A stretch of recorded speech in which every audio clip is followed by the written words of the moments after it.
$125. That's what a brand new Colt Python cost in 1965. Today, that same revolver sells for five figures, and the people who let theirs go for scrap money decades ago are some of the most regretful collectors in America. Every gun on this list was built in an era when fitting steel to steel by hand was just how it was done, and that era is never coming back.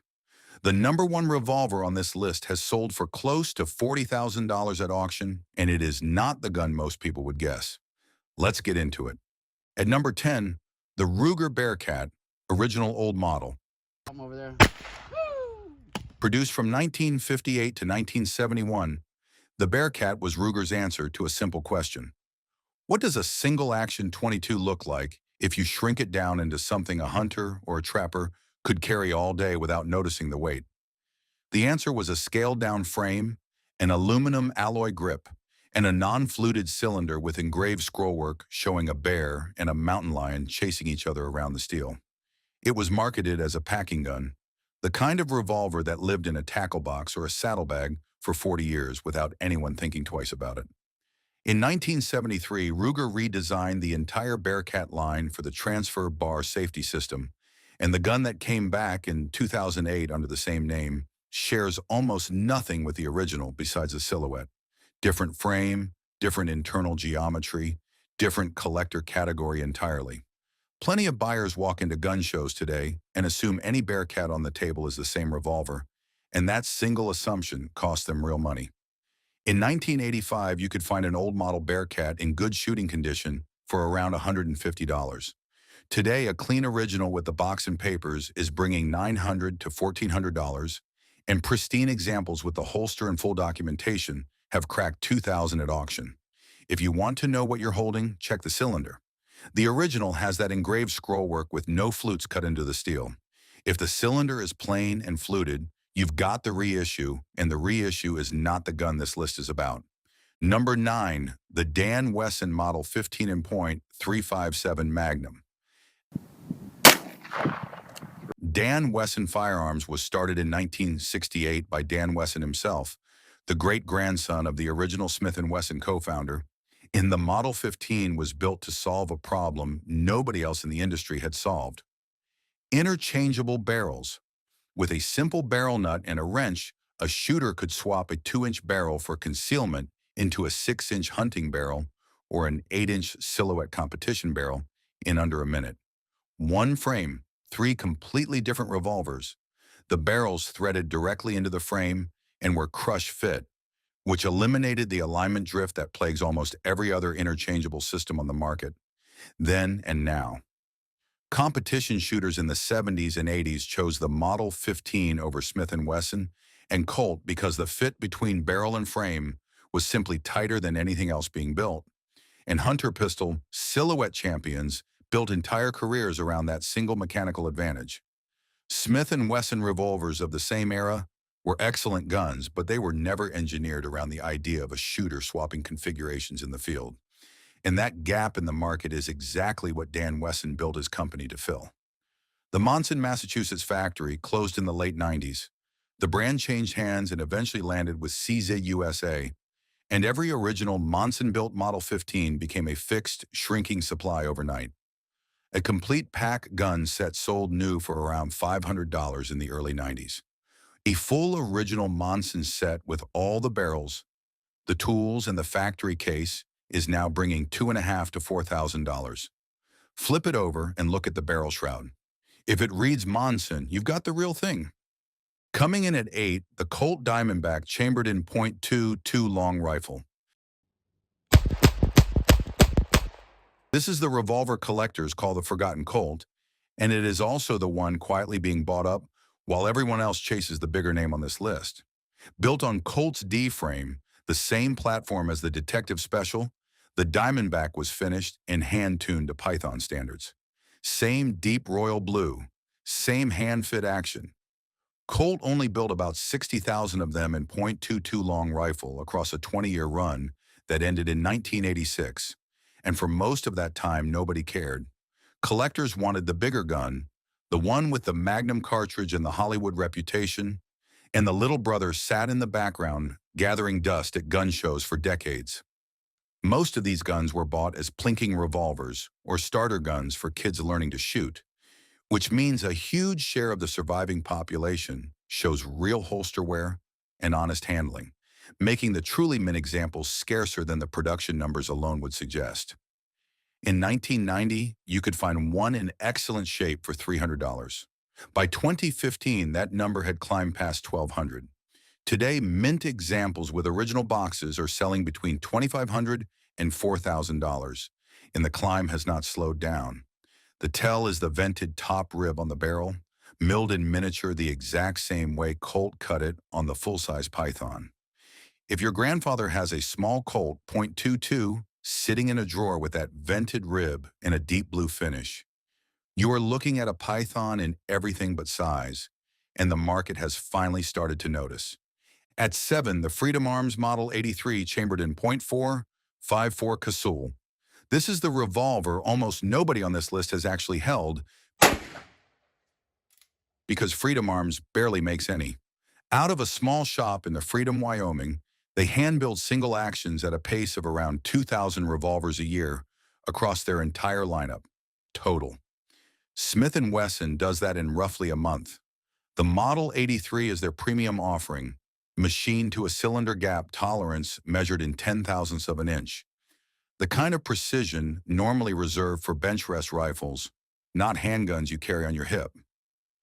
The .454 Casull cartridge it fires generates over 2,000 foot-pounds of energy, enough to put down Cape buffalo or brown bear with a single well-placed shot from a revolver, which is exactly why hunting guides in Alaska and dangerous game outfitters in Africa have quietly adopted it as a backup gun. Because Freedom Arms has never chased volume and never will, there is no equivalent of a budget version diluting the brand the way mass manufacturers eventually water down a flagship model. Every gun that leaves that shop carries the same obsessive standard, which is part of why the resale market has stayed so tight. A new one from the factory runs around $3,000 today, assuming you can get on the waiting list, and used examples in excellent shape sell for $2,500 to $4,500 depending on the grade. The address engraved on the barrel, Freedom, Wyoming, is your proof. If you've got one of these in the safe, you're holding one of the rarest production revolvers ever made on American soil, and almost nobody you show it to will know what they're looking at. Moving on to number 6, the Smith & Wesson Model 19 Combat Magnum. This is the revolver Bill Jordan designed, a legendary border patrolman who walked into Smith & Wesson in 1955 and told them exactly what federal agents needed. A .357 Magnum built on the medium K-frame, with a 4-inch barrel light enough to carry all day. Smith & Wesson built it. The FBI adopted it. Police departments across the country followed, and for 2 decades it was the most carried duty revolver in American law enforcement. Riding on the hips of patrol officers and detectives in nearly every major city in the country. Production ran from 1957 to 1999. But the guns that matter to collectors are the ones built before 1982, which still have pinned barrels and recessed cylinders. Both features Smith & Wesson eliminated to cut costs. The ones built before the internal lock was added in 2001 are what collectors call pre-lock, and that distinction matters just as much. In 1990, a 4-inch pre-lock Model 19 was a $250 gun. By 2010, it had climbed to $600. Today, a pinned and recessed example in excellent condition brings $1,200 to $2,200. To check yours, look underneath the barrel near the frame for a small pin, then open the cylinder and check whether the cartridge case heads sit recessed into the face rather than flush. Pinned and recessed means pre-1982, and pre-1982 means real money. Now, before we keep climbing, I want to know something. Out of the 5 revolvers we've covered so far, do you own any of them right now? And did you know what they were actually worth before this video? Drop it in the comments because I read everyone, and the next 5 are where the serious numbers start showing up. And honestly, this is usually the point in these videos where I see the most comments from people who had no idea they were sitting on something significant. So if you're in that boat, stick around. At number 5, the Ruger Old Model Blackhawk 3-screw frame, produced from 1955 to 1972. Here's the part most owners never learned.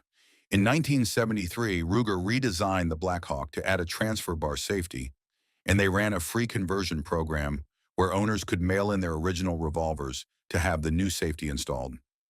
Tens of thousands of people did exactly that, had their original parts pulled and replaced, and walked away thinking they'd gotten a free upgrade.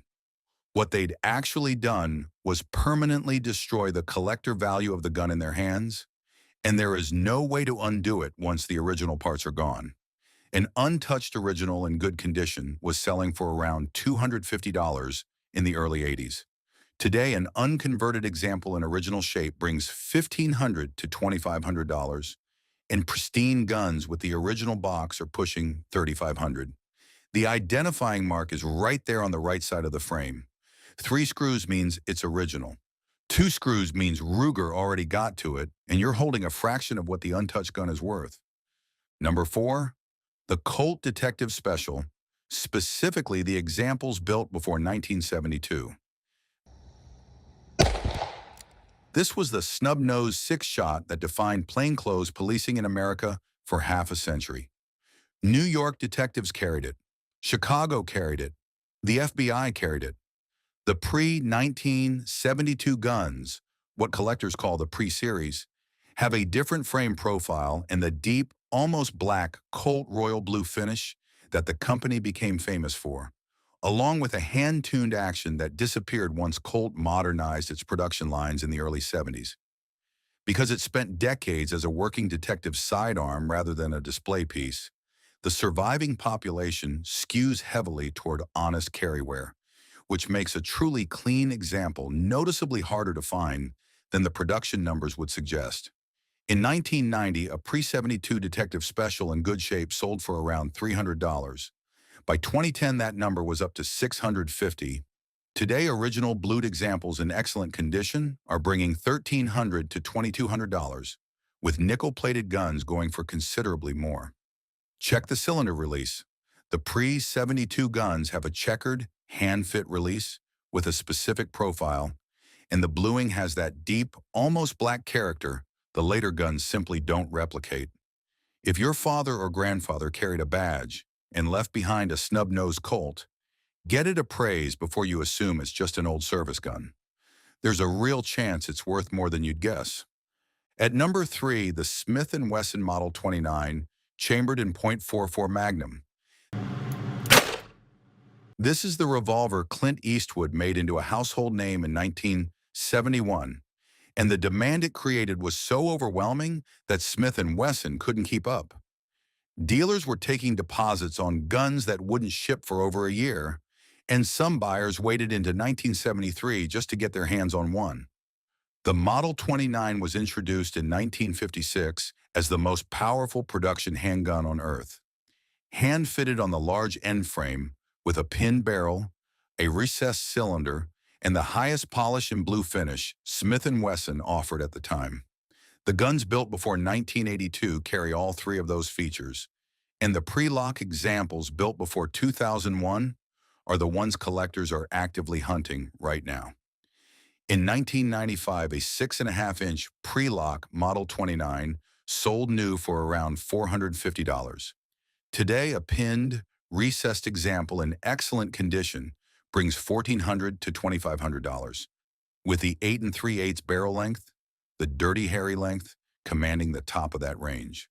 Check for the pin under the barrel, the recessed cylinder face, and the absence of a lock hole above the cylinder release.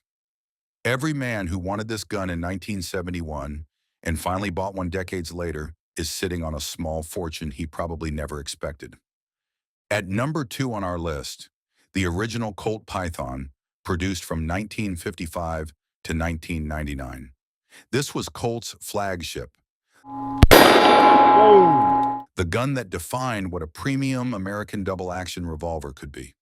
The royal blue finish was so deep it read almost black under most lighting. The ventilated rib ran the length of the barrel, and every single Python was hand-tuned by one craftsman at the Hartford factory. with a trigger pull set entirely by feel rather than measurement. For 3 decades, it was the most expensive production revolver sold in America. The kind of gun police officers saved up for and doctors and lawyers bought as a statement piece. The revolver that sat in a glass case at the gun shop, while everything else sat in a rack. In 1999, Colt discontinued it entirely. The hand-fitting process had become too expensive to justify. The craftsmen who knew how to build it were retiring, and the tooling went quiet. A 6-inch blued Python sold new for around $500 in 1990. By 2005, that had climbed to $1,500. By 2015, $3,000. Today, excellent condition examples are selling for $8,000 to $12,000, and royal blue guns with original box and paperwork in unfired condition have crossed $20,000 at Rock Island Auction. The tell is the rampant Colt logo on the side plate and the word Python engraved on the rib, paired with an action so smooth the trigger brake feels like a glass rod snapping. The 2020 reintroduction is a completely different animal, stainless steel and modern manufacturing, and it does not carry the same curve. If you've got an original, this is not a gun you sell on a whim. And that brings us to number 1, the Smith & Wesson Registered Magnum, the single most valuable production revolver ever built in this country, and the one almost nobody watching this has ever actually seen in person. The story starts in 1935 when Smith & Wesson partnered with cartridge developer Phil Sharp and FBI Director J. Edgar Hoover to introduce the .357 Magnum cartridge to the world and build a revolver specifically to fire it. This was not a mass production gun. Every single registered Magnum was custom built to the buyer's exact specifications. You pick the barrel length, the sights, the grip style, the finish, even the action tune, and your revolver was assigned its own registration number with a signed certificate to match, a level of personalization no production revolver in America has matched since. Production ran for 4 short years, from 1935 to 1939, and stopped permanently when the Second World War approached. Only around 5,500 were ever built, and that number will never grow. The ownership list reads like a chapter out of American history. J. Edgar Hoover owned one, General George Patton owned one and reportedly called it his killing gun, and registration number 1 off the entire production line was presented directly to Hoover himself. In 1985, you could buy one in good condition for around $2,500. By 2010, that had jumped to $8,000. Today, examples in excellent condition with the original registration certificate and a factory letter are selling for $18,000 to $38,000 at Rock Island Auction. The way you identify one is simple but easy to miss. Open the cylinder and look at the inside of the yoke. Every authentic registered Magnum has its own number stamped there, beginning with the letters REG. If you've got a pre-war Smith & Wesson .357 sitting in a closet from a grandfather who served in World War II, open that cylinder and check the yoke before you do anything else with that gun. That's the full list. 10 American revolvers, from the Ruger Bearcat up to the Smith & Wesson Registered Magnum, and every single one of them has been climbing in value for decades while most owners had no idea what was sitting in their safe. What ties all 10 of these together isn't just age. Plenty of old revolvers are worth almost nothing. What ties them together is a specific window of manufacturing where a human being, not a machine, made the final call on fit and finish, and that window has closed on every single gun on this list. If you've got any of these 10, do 3 things. Get them appraised by someone who specializes in the specific manufacturer, not a general pawn shop, because a generalist will undervalue a gun like this every single time. Leave the finish exactly as it is, because originality is the single biggest driver of value in this entire market. And a refinished gun can lose more than half its worth overnight. And tell your family what you have, because the saddest stories in this hobby always start the same way.